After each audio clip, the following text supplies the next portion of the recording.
你看看，你看看，这叫什么事儿啊！半夜在业主群被艾特，邻居对我一通骂，说我家孩子每天吵死人不说，还刮花他家门，我懵了。家里也没有人，家里没有小孩啊。晚上9点，1801的业主在海棠苑的业主群里艾特我，说罢，1801直接将照片发到了群里。照片上1801的门明显被划出一道长长的痕迹。你看看，你看看，这叫什么事儿啊！1804和1803也说话了，疑窦丛生，我还是特地给我妈打去电话，挂断电话，压下疑虑。我加上1801业主道歉后，再次询问我家事情。1801言辞凿凿，我家每天进出很多人，在我妈和邻居的佐证下，我的婚房的确住进了一家人，但不是我家的任何一个。第二天结束出差，把行李放回家后，我就赶去了海棠苑。走到1802门口，看到门口贴了喜字，来错楼层了。我退出去，又看了看楼层，没错啊，是我的房子。1802，原来的密码锁被撬坏，上面挂着一把大锁。推开虚掩的门，闻到一股尿骚味。看到熟悉的家具，我才敢确认，这的确是我和好。当初装修，按照女朋友的喜好装的法式奶油风，原本精心装修的家，此刻一片狼藉。白色的瓷砖上面有大小不一的泥脚印，地上扔满嗑完的瓜子皮，越往里走越生气，整个人气到浑身发抖。当初房子装修从画图到完成装修，整整用了1年时间，都是我亲自跟进的。白色云朵真皮沙发被烫出几个大洞，白色的手工地毯有一块已经发黄，客厅内摆放的100寸高清电视中间出现裂痕，整洁的墙面也被涂鸦了一些奇怪的图案。厕所里面晾着无数的尿布，盆子里泡着一块发黄的布，厕所也飘着奇怪的臭味。看到此处，我心脏病都要犯了。我新装修的婚房1天未住，被人撬了我的密码锁，糟蹋成这个样子。我强压下愤怒，先退出去打了报警电话。为了避免屋内的人逃走，我还是决定进屋录制证据，毕竟这是我父母以及我的心血。推开门，拿出手机开始录制。走到卧室门口，刚把门推开，发现里面躺着一个女人，旁边还躺着一个婴儿。我新装修的婚房，你们竟然撬开门锁，直接坐月子。房子向来都是借死不借生，把房子借给别人生孩子，房主家可能得减1个人，意味着别人占。一个不要脸的老男人，偷拍女人，偷拍到别人家里了！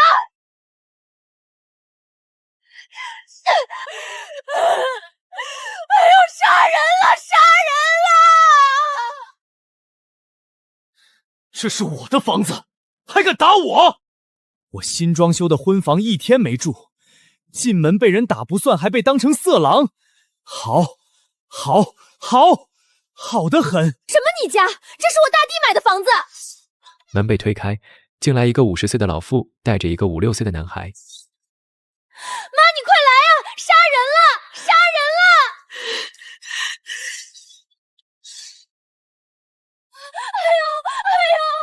快打电话给老公，要打死人了呀！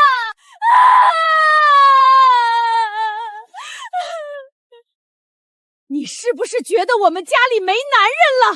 你敢这样欺负我们？我现在就给我儿子打电话，回来打死你！非法入住我的房子，现在还要扬言打死我。半个小时，我见识了人性的恶。就在我准备退出去往外走的时候，躺在地上的年轻女人一把抱住了我的腿。你干嘛上他身了？你不能走！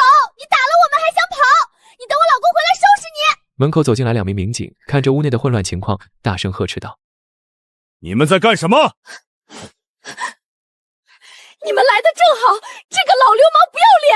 看着他们恶人先告状的嘴脸，我心中发笑。进屋偷拍我弟妹喂奶，要不是我发现的早，我弟妹说不上。你看，他刚刚还进门打了我。就是，同志，这个流氓也打了我。这人私闯民宅。同志，是我打的电话，他们非法入侵他人住宅且非法入室式抢劫。我新装的婚房1天未住，这帮人撬了我的密码锁，速了进来。你看看我的房子被他们糟蹋成什么样子了。说完，我将录制的视频拿给警察。之前我的手机摄像一直未关，也是为了保留证据。民警看开裂的电视、发黄的地毯以及屋子里面飘着的怪味，也忍不住唏嘘。饶是性子再好的人，看到这样的场景也会火冒三丈。作为办案丰富的民警，已经看出来谁是真正的屋主，但作为警察，不能偏听偏信，需要了解双方情况。同志，你别听他胡说，他就是个流氓。这房子是我大弟买的，我大弟是龙子，哪像他一个小白脸儿？呸！那味道像极了放臭的袜子。我强忍想打死对面女人的冲动，用袖子使劲擦了擦后，眼神死死地瞪着对面的女人。要不是你的女的早把你送医院去了，轮得到你在这儿作威？许是被我眼神吓到，瑟缩地躲到了老夫身后。好好说话，不要进行人身攻击。这个房子确实我买的，住进来的这些人我根本不认识，他们属于非法入侵他人住宅。保持现场，都先跟我回局里。同时开始封锁现场，但老太婆死活不让产妇和孩子出这个屋子。不行，不许出这个门儿！撒泼打滚无所不用其极，最后民警松口，特使让女保安来现场。从警局抽调2个女民警过来，一是看守现场，二给产妇做笔录。因为是产妇，民警做了让步，我也未坚持让人跟着去警局。可就因为一瞬的心善，发生了后续的事情。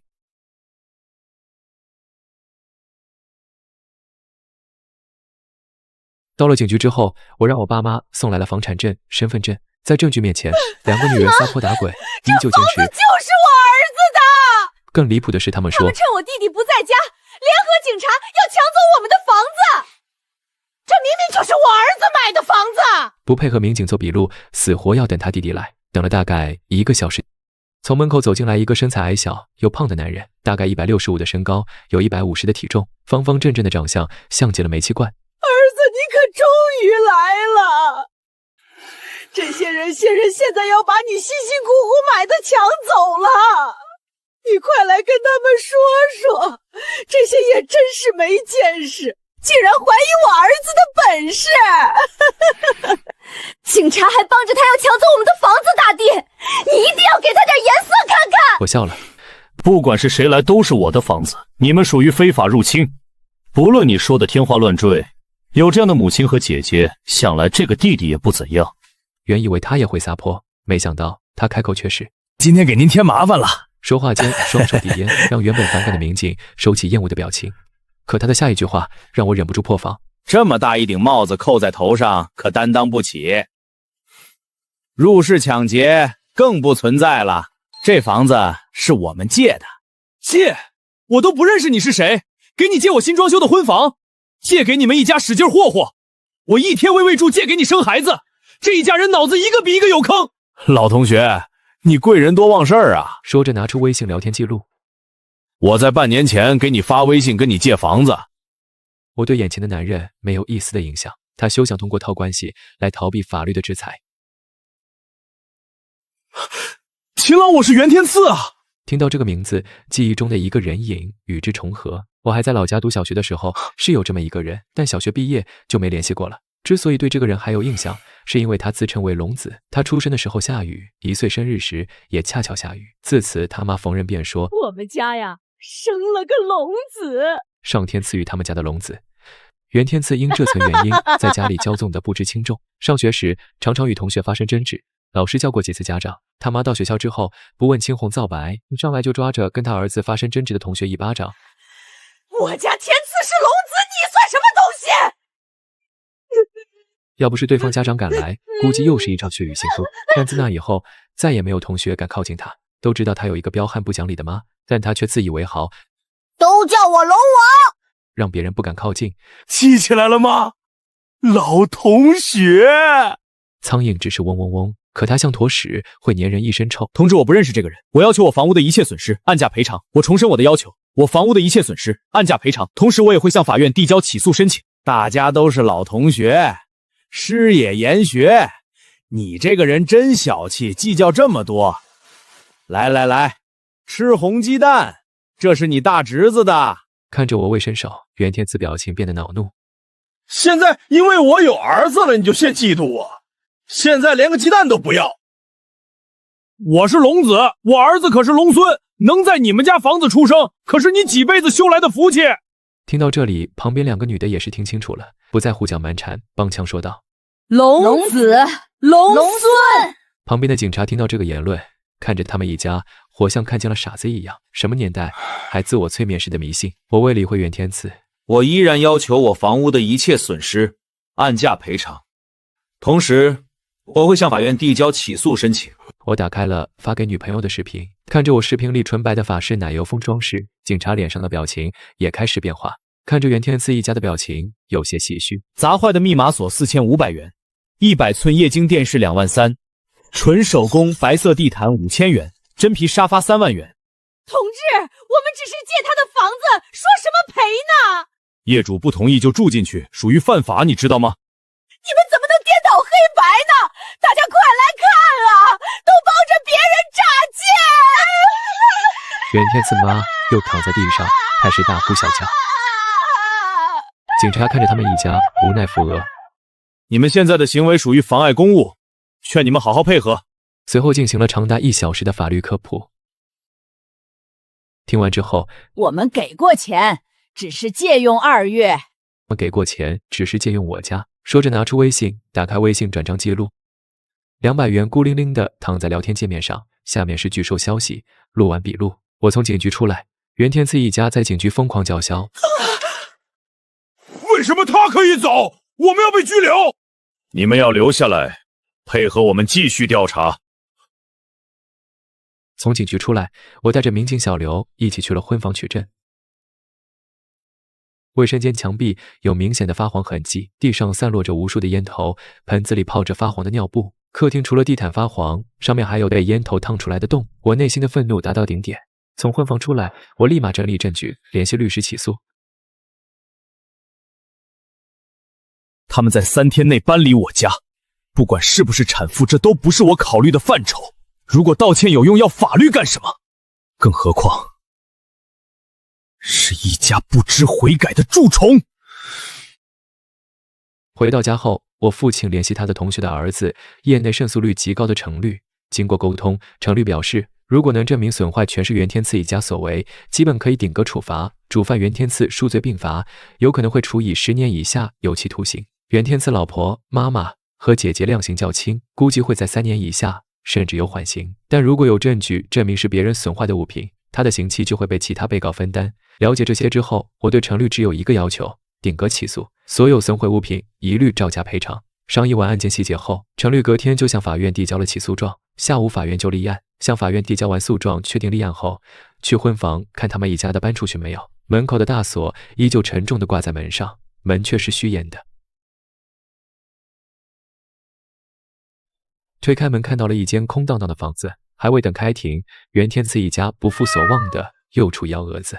我气笑了，原来只是非法入住，现在直接人去楼空。房子里除了墙和灶台没搬走，其他能搬走的都搬得干干净净。我还是低估了他们，低估了人性的恶，低估了他们对法律的敬畏，低估了人的下限。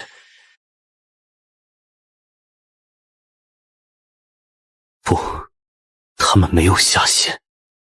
我关上房门，站在楼道里，静静看着这间房子，内心五味杂陈。原本年底我会在这间房子和我最爱的女人结婚，我们还会拥有可爱的孩子。可现在屋子没有了，一套房子对普通家庭来说是老一辈一辈子的积蓄，我们家已经没有能力再装修第2套房子了。依照袁天赐一家的条件，最多也只是把他们抓去坐牢。小伙子，你是不是你这个房子的屋主？循着声音我看了过去，是一位年近50的大妈。看着我转头，大妈也上下打量我。小伙子，你家招的那是什么租客？那样糟践房子，我们看着都心疼。我儿子想找人理论的，那家人蛮不讲理的。租客？什么租客？那是入室抢劫的强盗，那是打乱我人生调的匪徒。阿姨，那家人我不认识，他们是撬开了我家房门偷搬进去的。要不是那天晚上你们在业主群问，我都不知道有这回事。说到此处，我推开了虚掩的门，继续说道：那天我回家后就报警了，但不知道为何家里东西都搬空了。我咧着嘴，笑得惨淡。我说呢，那天晚上几个人搬东西。大妈一拍大腿，说话间就往家里跑。看着大妈的行为，我不禁疑惑。你看，这就是那天他们搬东西的视频。视频竟然还录制了视频，本来还在愁如何举证，如今是瞌睡到了有人枕头。真是山穷水尽疑无路，柳暗花明又一村。看着监控视频里进进出出搬东西的男人和女人，男人有点眼神，但也不难猜，估计是他姐夫之类的亲戚了。起初只有他们两个，过了一会又上来2个年轻男子，开始搬屋子里的大件。呵，他们一家的脑回路真是常人所不能及。就算无法赔偿，那我就要你牢底坐穿。很好，一家人整整齐齐在监狱里过年吧。阿姨，谢谢您。阿姨，您可以帮我出庭作证吗？小伙子，别这么客气。虽说如今社会不好，但像他们一家这么恶心的人实在不多见。如果你要起诉，我完全可以出庭替你作证。如果在这件事情之前听到这样的话，我会想笑，但是现在我内心滚烫，这是雪中送炭，不管最后结局如何，我都感激他。我站在1802门口，再次拨通了报警电话，还是上次的2位民警，直接推开门让他们看里面。其中一位民警看着里面说：“同志，您这个案子还未结案，你怎么就把房间里的东西都卖了呢？你这不是瞎搞吗？这会增加我们的办案难度的。”旁边的民警看着我，面色铁青，用手杵了一下他的胳膊。同志，这是怎么回事？我拿出监控视频递给他们，看着视频，他的眼神由迷茫变到震惊，再到同情，张着嘴巴，久久不能出声。饶是经历过无数案件，看过无数奇葩，还是被袁天赐一家所震惊。要钱我是没有，要命就一条。听民警说完，我想冲到派出所，直接拉着袁天赐的脑子狠狠砸下去。什么叫要钱没有？那要命！你的命值几个钱？人都被拘留到派出所了，家里人还能举家来偷偷搬空我的房子，这属于愚蠢还是盲目自大？龙子，去牢里当吧，一家人整整齐齐进去，还能伺候你。我跟着2位民警去派出所录笔录，还未走到门口，就远远看到几个人拉着横幅，拿着喇叭坐在门口。走近一看，是袁天赐一家。这次是全家齐上阵，拉横幅的拉横幅，示威的示威，撒泼打滚的撒泼打滚。为了卖惨，让袁天赐媳妇躺在冰冷的水泥上。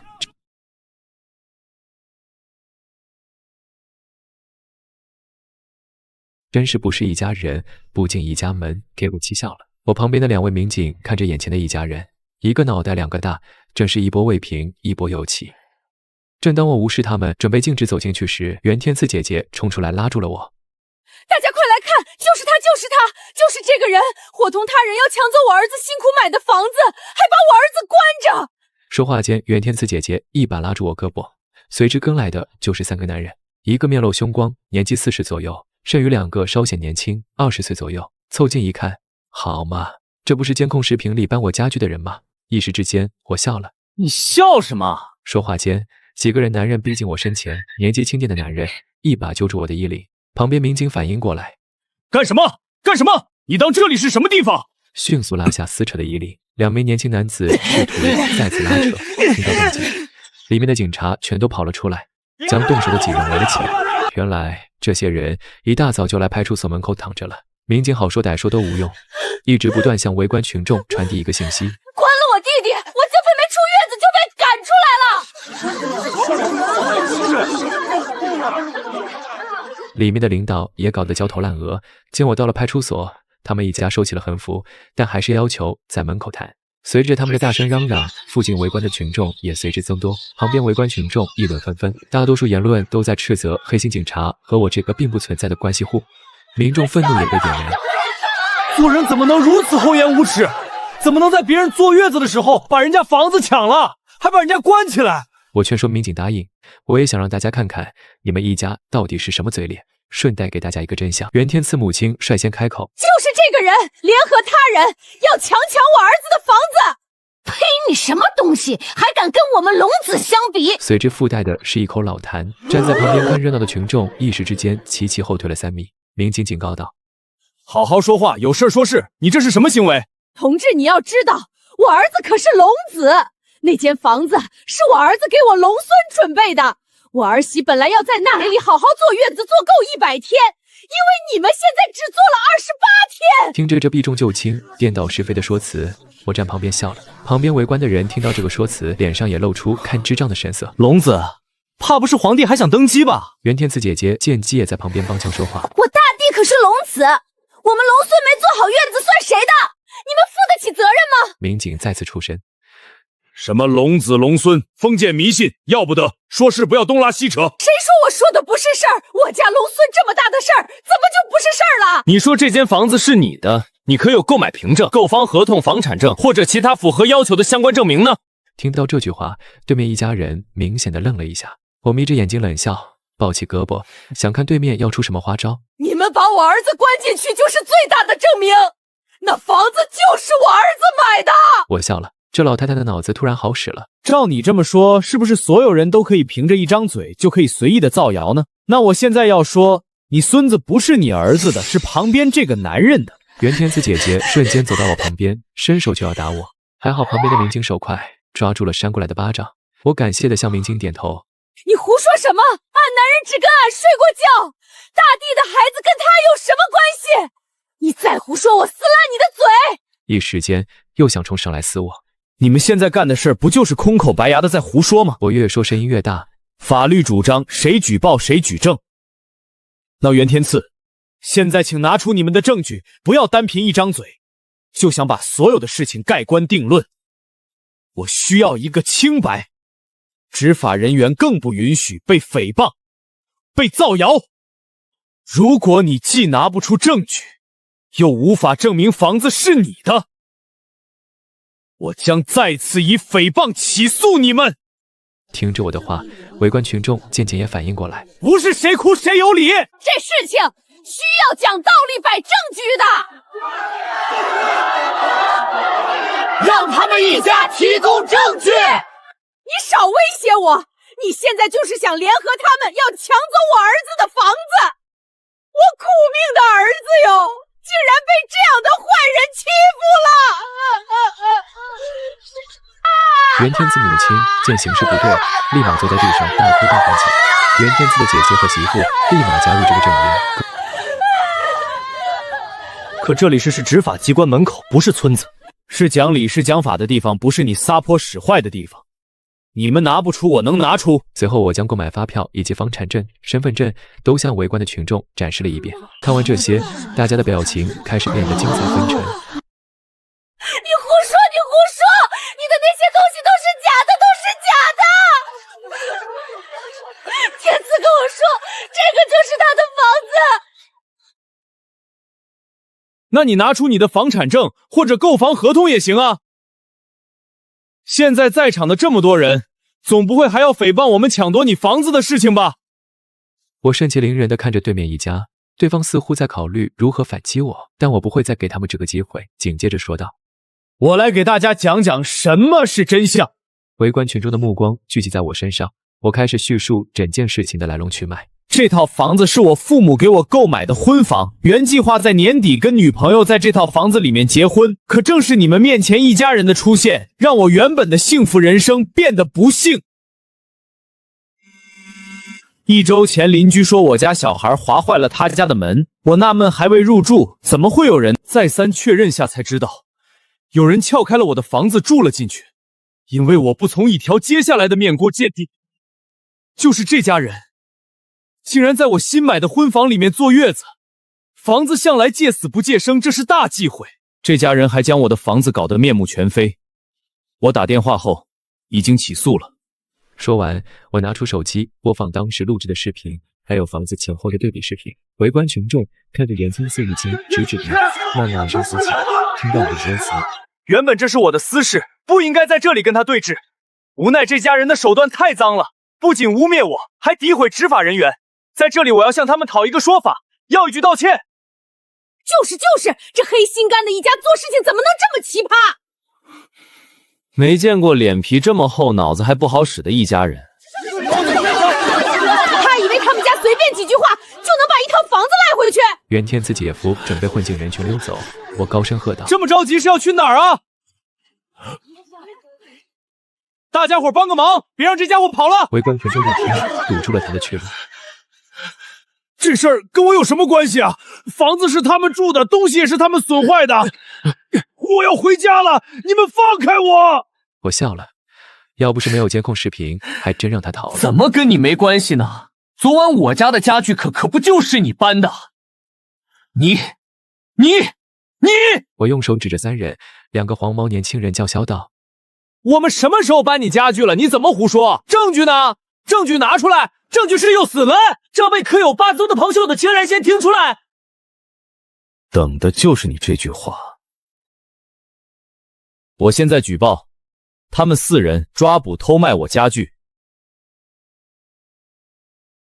对了，这里面还有袁天赐姐姐，这就是证据。你们还有什么要说的？假的都是假的！说话间，2个年轻人就冲过来抢我手机，最终被警方制止。这场闹剧最终以他们一家拘留结束。我再次向法院申请以诽谤、偷盗追加起诉袁天赐。40岁的凶悍男子是袁天赐姐，2个年轻人黄毛是袁天赐媳妇的亲弟弟。真是不是以一家人不进一家门，整整齐齐进去吧。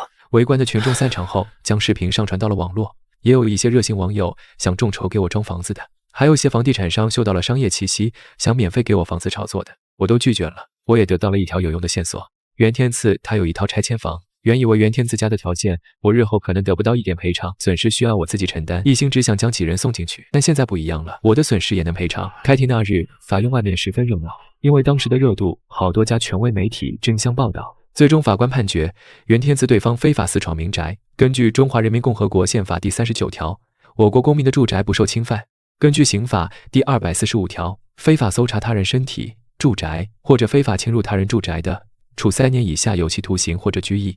数罪并罚，判处有期徒刑10年，并按原金额赔偿所有损失。袁天赐姐夫及姐姐涉嫌盗窃罪，属于数额特别巨大，判处加年以上有期徒刑，并处罚金或者没收财产。黄毛以及袁天赐妈妈、袁天赐老婆属从犯，判罚较轻。从法院出来，看着外面的太阳，我的心也随之落地。